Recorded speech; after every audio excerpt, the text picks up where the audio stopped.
Hello guys, andito tayo ngayon sa Lyora. Yan, dito tayo sa Lyora Homes. Ayan.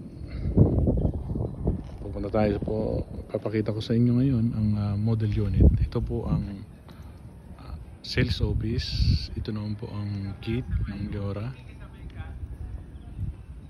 Ayan. Pasok po tayo dito sa loob ng model house para makita nyo po. Ayan. Ang Lyora po ay matatagpuan dito sa barangay Malainin, Bago, Nae, Cavite. Ayan, na may lot area na 50 square meter at ang floor area is 44 square meter. Pwede po ito sa Pag-ibig at bank financing. Ayan, townhouse po ito. Ang model po nito is Amora model.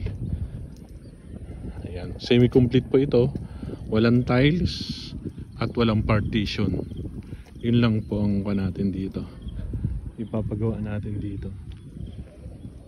Ayan, kung nakikita nyo po, ito ang corner lot. Ayan, sa dulo naman yung end lot. Ito ang corner kasi ito ang dulo. Ayan, bahala na kayo kung anong nyo. Ito yung corner. Ayan, corner. Ganyan po ang corner. Tapos yun ang end lot. Ayan, dulo.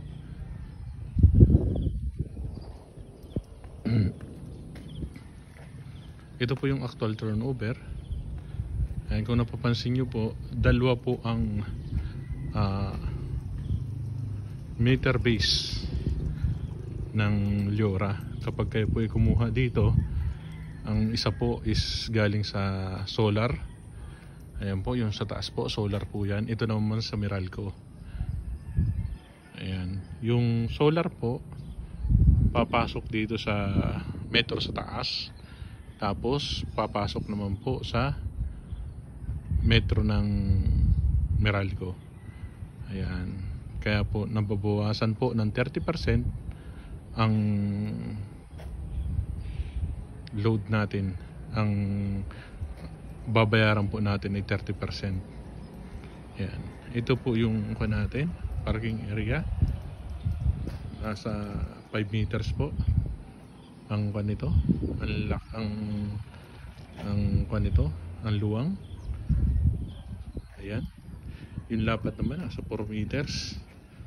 Ayan naman po, kasyang kasya po dito kahit malaki po yung sasakyan nyo. Ayan, kung ano pong nakikita nyo po dito, ganun po ang turnover natin. Ito po may screen door na siya. Ayan, naka swing window naman yung bintana niya.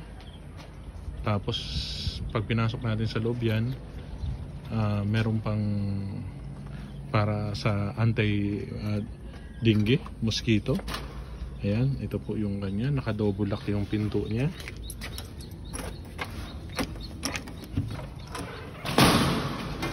Tapos wala po siyang tiles, maluwang naman po. Dito yung living area nyo. Ayan, dito naman ang dining. Ito naman po yung solar panel board. Ayan, yan po yung inverter. Ito naman po yung sinasabi ko kanina na para sa mosquito. Ito naman yung screen door natin. Ayan po. Tapos ito po ang toilet and bath. Ayan po. Ganyan po kalaki yung natin, toilet and bath. Ito may screen door din po siya dito paglabas mo ng galing kitchen. Ayan, maganda po yung pintuan niya. Ito naman yung sa kitchen natin. Ganito po yung sakop natin na area. Ayan, ayun po yung dalawang water tank. Yung isa para sa fresh water at yung isa naman po sa rainwater. Yan, papalagyan nyo na lang po ng bubong dito. Ayan, dito naman po pwede po kayo mag-tap ng faucet dito, pandilig ng halaman, or kung saan nyo pa pwedeng gamitin yung rainwater. Ayan, akitin po natin ang taas. Yung hagdanan po, ito po, comb wood. Yung hagdanan. Pag umakyat po tayo dito sa taas, para sa 2-bedroom na po ito. Ayan, nakakisami naman po siya. Ayan naman yung mga saksakan, ang mga switch ng ilaw. May open na rin siya para sa aircon. Ayan. Meron din po siya ng anti-ding gear pa rin po dito. Meron pa rin. Ayan, dalawa po yung lagay ng aircon natin. Ito po yung isa. Ayan. Medyo mataas naman yung ceiling niya. Kaya hindi po mainit. May insulator naman po dyan para sa malamig po dito sa taas. Ayan po. Dito tayo sa gilid, may mga saksakan na po. May mga outlet na po yan sa gilid.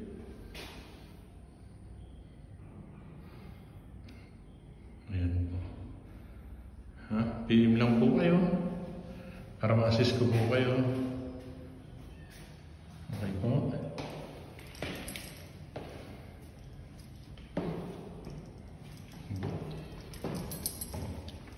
Marami na pong gawang bahay dito. Yan lang muna ipapakita ko sa inyo. Para may idea po kayo. Ayan, ang presyo po dito ngayon ng inner lot is 2.1, 54,600. Okay po. Bill na po kayo, free tripping po tayo. Dito lang po ito sa Nae, Cavite, Barangay Malainin, Bago. Ayan, phase 1 pa lang po ang pa natin ngayon. Binibenta natin. Okay po, salamat po.